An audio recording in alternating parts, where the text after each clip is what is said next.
Nalulungkot ako, Mosing. Pasahin mo nga ako. Tol, isa lang ang kasagutan sa saya, min. Tandaan mo yan. Ika nga ng kaibigan ko, min. At sabihin ko sa inyo, min. May barkada ako, min. Ni Coronel pangalan, boy.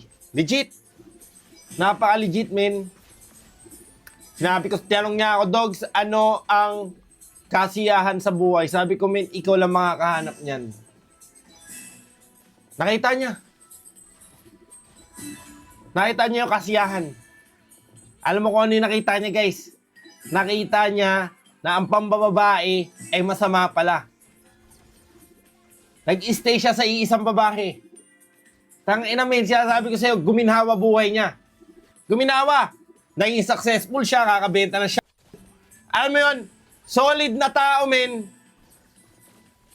Kaso ngayon, nasa bilibid na. Men, minsan ang kasiyahan, di mo alam kung saan ka dadalhin, boy. Kaya sabi ko sa'yo, masaya sa simula. Nasa dulo ang sakit.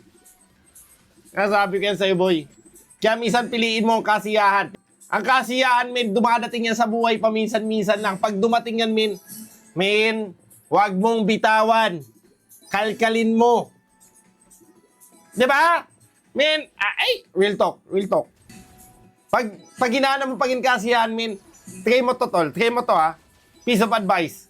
Try mo magpatira sa puwet. Pag masakit, oh shit. Diba? Kaya sabi ko sa'yo, men, malay mo! Hindi ka tunay na lalaki. Malay mo lang. Malay mo lang.